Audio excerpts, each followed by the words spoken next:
படிக்க மாட்டோம் போயா அப்படிங்கிறாங்க. இந்த மாதிரி பார்த்தீங்கன்னா இந்திக்கு எதிரான ஒரு விஷயமா அது இருக்குது. மேலோட்டமாக ஓகே, ஆனால் உள்ளிட பார்த்தீங்கன்னா முழுக்க முழுக்க அது ஒரு காமெடியாக தான் பண்ணியிருக்காங்க.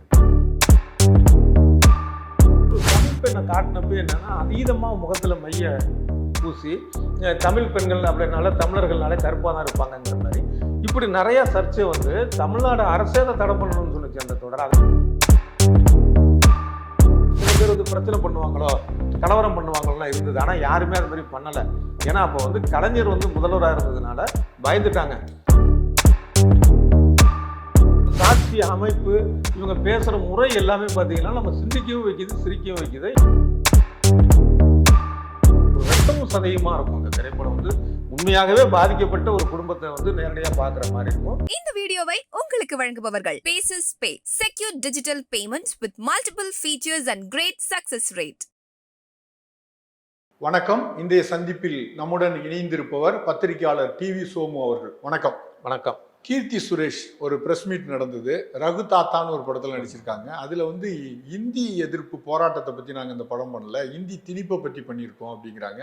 உண்மையிலே இந்தி திணிப்பை பற்றி பண்ணியிருக்காங்களா? அது காமெடியாகவும் தெரியுது அந்த படம். அதோட உண்மையான இது என்ன? அந்த படத்தோட டீசர் வந்தப்பயே ஒரு எதிர்பார்ப்பும் வந்தது, அதே நேரத்தில் வந்து இன்னொரு பக்கம் பார்த்தீங்கன்னா ஒரு சந்தேகமும் வந்தது. என்ன காரணம்னா ஒரு கிராமம், இந்த கிராமத்தில் பள்ளிக்கூடத்தில் இருக்கிறாங்க, கீர்த்தி சுரேஷ் படிக்கிறாங்க. அப்போ என்சிசி ஆசிரியர் வந்து ஹிந்தியில் வந்து அந்த உத்தரவு போடுறது இந்த மாதிரி விஷயங்கள்லாம் பண்ணுறாரு. அதை மற்ற மாணவர்கள் ஏற்றுக்கிறாங்க. இவங்க வந்து என்ன சொல்லுவாங்க, அந்த ஸ்டூடெண்ட்ஸும் ஏற்றுக்கலாம், நான் ஏற்றுக்க முடியாது, தமிழில் பேசு அப்படிங்கிறாங்க. ஹிந்தி படிக்க மாட்டோம் போயா அப்படிங்கிறாங்க. இந்த மாதிரி பார்த்தீங்கன்னா இந்திக்கு எதிரான ஒரு விஷயமா அது இருக்குதுன்னு மேலோட்டமாக ஓகே, ஆனால் உள்ளிட பார்த்தீங்கன்னா முழுக்க முழுக்க அது ஒரு காமெடியாக தான் பண்ணியிருக்கிறாங்க. இப்போ இந்தி எதிர்ப்பு போராட்டம் அப்படிங்கிறது வந்து மிக ரணமான ஒரு போராட்டம். எத்தனை பேர் அதுக்காக வந்து சுட்டு கொலை செய்யப்பட்டு இறந்தது உண்டு, அதுக்காக வந்து தன்னைத்தானே மாய்த்து கொண்டவர்கள்லாம் உண்டு. அப்படிப்பட்ட ஒரு போராட்டம் அது மொழி போராட்டங்கிறது 1935 அப்புறம் 65 அது நடந்து தொடர்ந்து அது வந்து இந்தி திணிப்பு எதிர்த்த போராட்டம். ஆனால் இதை காமெடியாக பண்ணியிருக்கிறாங்களேங்கிற ஒரு விஷயம் இல்லை. இன்னொரு விஷயம் வந்து யாருன்னா, இந்த படத்தோட இயக்குனர் யார் அப்படிங்கிறப்ப தான் இந்த சந்தேகம் நமக்கு அதிகமாக வருது. ஏற்கனவே ஃபேமிலி மேன்னு ஒரு ஓடிடி தொடர் வந்தது, கேள்விப்பட்டிருப்பீங்க. அதில் வந்து தமிழர்களை ரொம்ப இழிவுபடுத்துகிறாங்கன்னு சொல்லி பெரிய சர்ச்சை வந்தது. அந்த படத்துடைய அந்த ஓடிடி தொடருடைய டீசர் வந்தப்பயே இங்கே சீமான், வைகோ மாதிரி அரசியல் தலைவர்கள் மட்டும் இல்லாமல் தமிழ்நாடு அரசே வந்து இது வந்து இழிவுபடுத்துகிறது தமிழர்களை, அந்த தொடரை வந்து தடை பண்ணணும்னு சொல்லி தமிழ்நாடு அரசு மு.க. ஸ்டாலின் அவர்கள் தலைமையிலான தமிழ்நாடு அரசு வந்து கடிதம் எழுதுச்சு அந்த ஃபேமிலி மேன். அதில் என்ன இருந்ததுன்னா, அந்த டீசர்லேயே ஒரு தமிழ் இயக்கம், அதாவது விடுதலை புலிகளை வந்து மறைமுகமாக சொல்கிற மாதிரி, ஏற்கனவே அப்படி தான் ஒரு தொடரில் வந்து பிரபாகரன் பெயரை பாஸ்கர்னு வச்சு எடுத்திருந்தாங்க. அதே மாதிரி இதில் பாஸ்கரன் பேர். இவங்க வந்து அந்த தலைவர் வந்து சுயநலத்துக்காக வந்து என்ன பண்ணுறாருன்னா, ஒரு இஸ்லாமிய பயங்கரவாத அமைப்போட சேர்ந்துக்கிட்டு இந்திய ஒன்றிய தலைமை அமைச்சரை வந்து கொலை செய்ய போகிறார் அப்படிங்கிற மாதிரி அதை எடுத்திருந்தாங்க. இந்த டீசர்லேயே இது வெளிப்பட்டுச்சு. அதே மாதிரி அந்த தொடரில் என்ன ஆச்சுன்னா, ஒரு தமிழ் போராளியை, அதாவது சமந்தா நடிச்சிருந்தாங்க. அவங்கள வந்து எப்படின்னா ஒரு எதிர்மறை கதாபாத்திரம், நான் வந்து எல்லாரையும் வந்து கொலை செய்ய பண்ணுவேன் அப்படிங்கிற மாதிரியான வார்த்தைகள், அதாவது கொலை செய்வேங்கிறத அந்த ஈழ இதில் பண்ணுற மாதிரி. அப்புறம் இன்னொரு தமிழ் பெண்ணை காட்டினப்போ என்னென்னா அதீதமாக முகத்தில் மைய பூசி தமிழ் பெண்கள் அப்படின்னால தமிழர்கள்னாலே கருப்பாக தான் இருப்பாங்கங்கிற மாதிரி இப்படி நிறைய சர்ச்சை வந்து தமிழ்நாடு அரசே அதை தடை பண்ணணும்னு சொன்னிச்சு அந்த தொடர். அதை மீறி அது வந்து அவங்க கேட்கல. அந்த தொடருடைய கதாசிரியர் தான் சுமன் குமார், இந்த படத்தோட இயக்குனர். இந்த படத்தில் இயக்குனராக மூலம் வந்து இருக்குல்ல ஒன்று, அவங்க என்ன பண்ணியிருக்கிறாங்க ஏற்கனவே அப்படிங்கிற ஒரு இல்லை. அதில் இன்னொரு விஷயம் என்ன சொல்கிறாங்கன்னா, ஒரு இந்தி எதிர்த்தவர் தன்னுடைய ப்ரொமோஷனுக்காக இந்தியை படிக்கிறாரு, அந்த கிண்டலாக இதை வந்து நகைச்சுவையாக பண்ணியிருக்கோம் அப்படிங்கிறதும் அவங்க சொல்கிறாங்க. அப்போ இவங்க நோக்கமே வந்து எப்படின்னா, இந்திய பொதுவாக வந்து பார்த்தீங்கன்னாலே யாருக்கு இந்தி திணிப்பு எதிர்ப்பு போராட்டம் பிடிக்காதுங்கிறது வந்து ஊரறிந்த உண்மை. அப்போ அந்த வழி வந்தவர் வந்து சுமன் குமார் அப்படிங்கிறப்ப இந்த படத்து மேலே நமக்கு ஒரு ஐயப்படாது. படம் வந்தால் தான் தெரியும். அதுக்கு முன்னாடியே வந்து அந்த இதுலயே நமக்கு வந்து அடிப்படையாக வந்து எப்படின்னா, ஒரு உணர்வு ரீதியாக ஒரு எடுக்க வேண்டிய ஒரு சரித்திரத்தை, ஒரு வரலாற்றை வந்து காமெடி ஆக்குறதுங்கிறது வந்து ஒரு அதுவே ஒரு இழிவுபடுத்துறது மாதிரி தான் பண்ணுறது தானே. நாங்கள் ஒன்றும் அதை நான் தப்பாக சொல்லலையே, ஒரு ஜாலியாக சொல்லுவேன். ஜாலியாக சொல்கிற விஷயம் இல்லை. இப்போ இவரை மனசை பாதிக்கிற ஈழ போராட்டத்தை வந்து ஜாலியாக சொல்ல முடியுமா? ஆமாம், அதை வந்து வேற விதமாக கொச்சைப்படுத்தியிருந்தாங்க அந்த ஃபேமிலி மேன் தொடரில். அதுவும் இதே சுமன் குமார். அது ஒரு வகைனா இது ஒரு வகையா இது இருக்குங்கிறப்ப தான் நமக்கு அந்த சந்தேகம் வருது. ரகு தாத்தா படத்துலேயே இன்னொரு பிரச்சனைக்குரிய ஒரு விஷயமும் இருக்குது. அதில் வந்து வள்ளுவன் பேட்டைன்னு ஒரு ஊரை அதில் காட்டுறாங்க போல இருக்கு.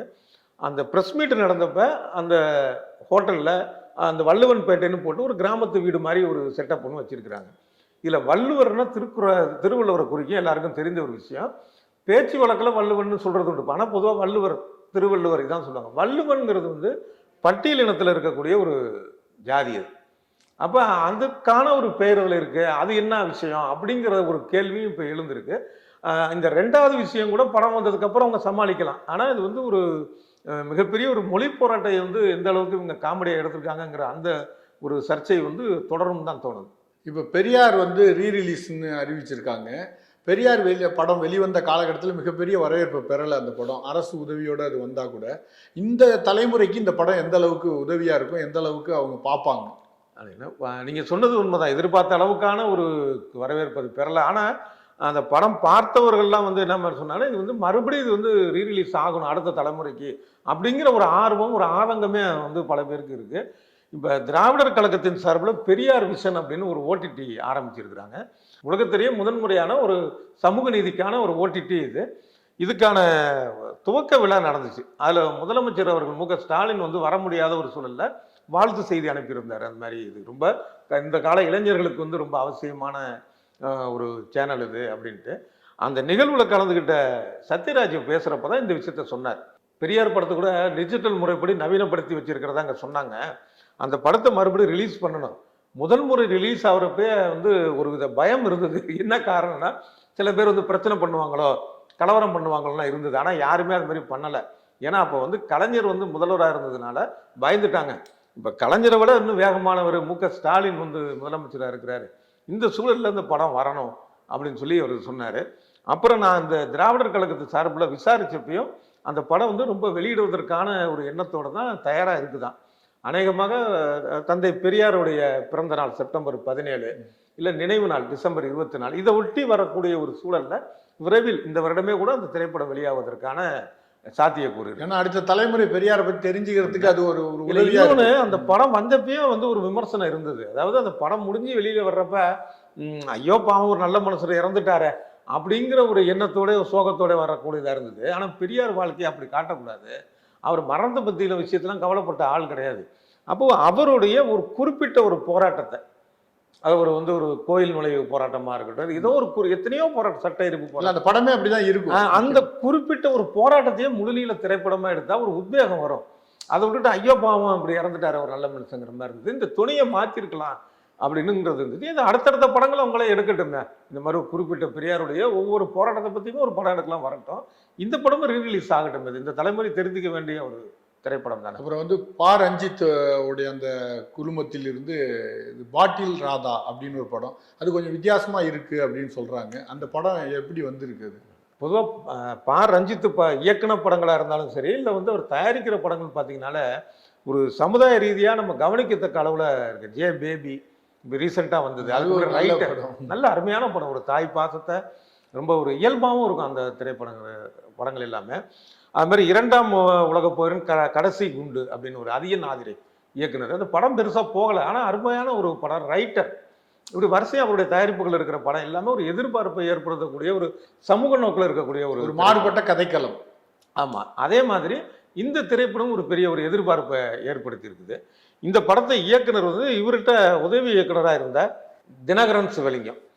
இந்த படத்துடைய டீசர் பார்த்தாலே சிரி சிந்திம்பாங்களா, அந்த மாதிரி சிரிக்கிற மாதிரி இருக்குது, சிந்திக்கிற மாதிரி இருக்குது. குரு சோமசுந்தரன் ஒரு அவர் மாறன் எல்லாம் ஒரு குடிநோயாளிகளாக அவங்க வர்றாங்க. அவங்க பேசுகிற வசனங்கள் என்னடா கடையை திறந்து வச்சுட்டு போலீஸ் பிடிக்குதுங்கிற மாதிரி இத்தனை படங்கள் நம்ம பார்த்த வசனங்கள் தான் அந்த மாதிரி தான் இருக்குது. ஆனால் இது அந்த காட்சி அமைப்பு, இவங்க பேசுகிற முறை எல்லாமே பார்த்தீங்கன்னா நம்ம சிந்திக்கவும் வைக்குது, சிரிக்கவும் வைக்குது. எடுத்த முறை ரொம்ப நல்லா இருக்கிறதா தான் அது படுது. இந்த படத்தை பற்றி தினகரன் சிவலிங்கத்திட்ட பேசினேன். அவர் சொன்னார் என்னென்னா, எங்களுடைய அப்பாவே வந்து ஒரு குடிநோயாளி, தறி நெஞ்சிட்டு இருந்தார். நல்ல ஒரு நார்மலான ஒரு குடும்பம் போயிட்டு இருந்தது. குடிக்கு அடிமையாகி அதுக்கப்புறம் அவரும் நல்லா இல்லை, நாங்களும் நல்லா இல்லை, ஏகப்பட்ட அவமானங்கள். எங்கள் அம்மாவுடைய ஒரு முயற்சியில் தான் எங்கள் குடும்பம் வந்து நாங்கள்லாம் வந்தது. அதனால அந்த நேரடியான ஒரு பாதிப்பு சொந்த கதையே எடுத்திருக்காரு அப்படின்னு. அதனால என்னுடைய நான் அனுபவிச்ச விஷயம் நான் பார்த்து இப்போ சமீபத்தில் கூட வந்து நான் ஆவடி தான் அவருடைய பிறந்த ஏரியா. அங்கே போனப்போ கூட பார்த்தீங்கன்னா அங்கே அந்த குடிநோயாளிகளாக ஆனவங்களை பற்றியே பேசிட்டு இருக்க வேண்டியதாக இருக்குது. பல நம்ம கூட படித்தவன் அப்படி இருக்கான், அவன் அப்படி இருக்கான், இந்த மாதிரி ஒருத்தன் வந்து என்ன பண்ணிட்டு இருக்கிறாரு, இவரோட படித்தவர் வந்து குடிநோயாளிக்கான மறுவாழ்வு மையம்லாம் இருக்குல்ல, அங்கே சேர்த்து விட்டு ட்ரீட்மெண்ட்டுக்காக போட்டு அங்கேருந்து தப்பிச்சு விடியான்ட்டார். ஸோ இந்த மாதிரியே பேசிட்டு இருந்தோம். இவ்வளோ ஒரு பெரிய ஒரு பாதிப்பை ஏற்படுத்துது. அதனால வந்து இதை வந்து எடுக்கணும். அது வந்து ஒரு ரத்தமும் சதையுமா இருக்கும். அந்த திரைப்படம் வந்து உண்மையாகவே பாதிக்கப்பட்ட ஒரு குடும்பத்தை வந்து நேரடியாக பார்க்குற மாதிரி இருக்கும். இதில் சில செய்திகளும் நான் சொல்லியிருக்கிறேன்னு சொல்லியிருக்கிறாரு. இது என்னன்னா கூடுதலாக அந்த படத்து மேலே ஒரு எதிர்பார்ப்பை ஏற்படுத்தியிருக்கு. கண்டிப்பாக அது வந்து ரசிகர்களை வந்து ஏமாற்றாதுன்னு நினைக்கிறேன். இன்னொரு விஷயம் வந்து இன்னைக்கு வந்து சண்டை பயிற்சி அந்த கலைஞர்கள் சண்டை மாஸ்டர்கள் அந்த ஒரு சின்ன இது வேலை நிறுத்தம் ஒரு போராட்டம் ஆர்ப்பாட்டம் மாதிரி நடத்தியிருக்காங்க. ஏன்னா அந்த படப்பிடிப்பின் போது ஒருத்தர் இறந்துட்டாரு. அந்த கார்த்தியோடைய அந்த படப்பிடிப்பின் போது தான் இறந்துட்டாரு. இப்போ அவங்க என்ன சொல்றாங்க இந்த விஷயங்கள்ல? இது போராட்டம் ஆர்ப்பாட்டங்கிறத விட அது எப்படி சொல்லலாம் அப்படின்னா, இன்னைக்கு வந்து இந்த வேலைக்கு போகலை, இது வந்து இந்த அந்த சண்டை பயிற்சி அந்த காட்சிகளின் போது எந்த அளவுக்கு ஒரு பாதுகாப்பான பாதுகாப்பு அப்படின்னால சென்னையில் மட்டும் படப்பிடிப்புக்கு வந்து கலந்துக்க வேண்டாம் அப்படின்னு. இப்போ வெளியூர்லலாம் பார்த்தீங்க அப்படின்னா ஒரு 1 hour வந்து இந்த சண்டை பயிற்சிக்கான ஒரு விழிப்புணர்வு இந்த மாதிரியான ஒரு விஷயமா அங்கே பண்ணுங்கன்னு சொல்லி தான் சொல்லியிருக்கிறாங்க. இப்போ ஒரு ஆர்கே செல்லுமணிகிட்ட அது சம்மந்தமாக பேசணும். ஏன்னா ஏற்கனவே ஒரு 4-5 வருடங்களுக்கு முன்னால் வந்து இதே மாதிரி ஒரு விபத்து நடந்தப்போ அவரு சில கோரிக்கைகள்லாம் வச்சுருந்தாரு. ஆனால் அது நடக்கலை, இன்னும் தொடருது அந்த விஷயங்கிறனால அவர்கிட்ட பேசினேன். அவரை தான் சொன்னார். அவருக்கு சொல்கிற விஷயம்லாம் ரொம்ப யோசிக்கிற விஷயமா இருக்குது. அதாவது ஒரு காலத்தில் வந்து பார்த்திங்கன்னா 50 அடி 60 அடி கிரேன் பயன்படுத்தினாங்க சினிமாவில். அதுக்கப்புறம் பார்த்தீங்கன்னா ஒரு பிரம்மாண்டத்தை காட்டணுங்கிறதுக்காக 100 அடி 200 அடி 300 அடி கிரேன்லாம் யூஸ் பண்ணுறாங்க. அந்த 100 அடி 200 அடி கிரேன்லாம் வந்து சினிமாவில் பயன்படுத்துறது கிடையாது. ஸோ சினிமா கலைஞர்களுக்கு வந்து அது தெரியாது. அது வந்து தொழில் நிமித்தமாக தொழில்துறையில் பயன்படுத்துறது. அப்போ அவங்கள கூப்பிட்டு வந்து இங்கே ஷூட்டிங் நடத்துகிறாங்க. அவங்களுக்கு வந்து என்னென்னா இங்கே ஷூட்டிங்கில் இந்த கிரேன் எப்படி பயன்படும் தெரியாது, டெக்னிக்கலாக தெரியும், அந்த காட்சியை எப்படி எடுக்கிறதுக்கான விஷயங்கிறது தெரியாது. இங்கே இருக்கிற இந்த சினிமா கலைஞர் இந்த தொழிலாளர்கள் இருக்காங்களா அவங்களுக்கு வந்து என்னென்னா காட்சி எடுக்கிறது தெரியும், டெக்னிக்கலாக தெரியாது. அந்த 100 அடி 150 அடி இந்த ஸோ இவங்களுக்குள்ளே பேசி வச்சுக்கிட்டது ஒரு இணைந்து செயல்படணும். ஆனால் அதுக்கான நேரத்தை வந்து நம்ம கொடுக்குறோமா அப்படின்னு பார்த்தா இல்லை. அது ஒரு முக்கிய காரணமாக இருக்குது. அதே மாதிரி வந்து பார்த்திங்கன்னா இந்த எலக்ட்ரிசிட்டி சம்மந்தமான விபத்துகளும் நடக்குது. அப்போ புதுசாக அவங்க வந்து எலக்ட்ரிசிட்டி சம்மந்தமான பெரிய பெரிய விளக்குகள் இதெல்லாம் கொண்டு வர்றாங்க. கொண்டு வர்றப்போ அதுக்கான பயிற்சிகள் வேணும். இதை எப்படி பயன்படுத்துறது, எப்படி ஷூட்டிங் போது எப்படி நடக்குது, எல்லாமே ரொம்ப ரொம்ப ஆழ்ந்து சிந்திச்சது சொல்கிறாரு அந்த ஒரு விஷயம். அடுத்தது வந்து என்னென்னா அத்தனை பேருக்கும் பொதுவாகவே வந்து ஒரு பாதுகாப்பான ஒரு ஏற்பாடுகள், பாதுகாப்பு ஏற்பாடுகள், அப்புறம் இன்சூரன்ஸ், இந்த விஷயங்கள்லாம் வந்து பண்ணணும். ஏற்கனவே இதெல்லாம் இருக்கும். ஒரு விபத்து நடக்கும்போது இதை மீண்டும் அவங்க பேசுற மாதிரி பேசுறாங்க. மறுபடியும் வந்து பாத்தீங்கன்னா அது அப்படியே மறைஞ்சு போயிடுது. இந்தியன் 2ல அது மாதிரி தானே விபத்து நடந்தது. பெரிய கிரேன் உடைஞ்சு தானே விழுந்தது. கார்த்திக் படத்துல நடந்தது இப்போ சொல்றோம். இதுக்கு முன்னாடி பாத்தீங்கன்னா ரஜினி படத்துல நடந்தது, விஜய் படத்துல நடந்தது, அந்த இது இந்தியன் 2ல நடந்தது. தொடர்ந்து இது நடந்துகிட்டு தான் இருக்கு.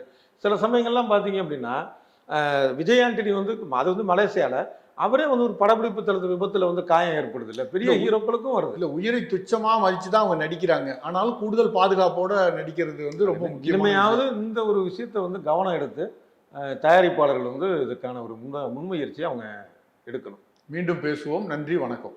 நன்றி. இந்த வீடியோ உங்களுக்கு பிடிச்சிருந்தா லைக் பண்ணுங்க, ஷேர் பண்ணுங்க, கமெண்ட் பண்ணுங்க. மறக்காம OH சினிமா சேனலுக்கு சப்ஸ்கிரைப் பண்ணுங்க.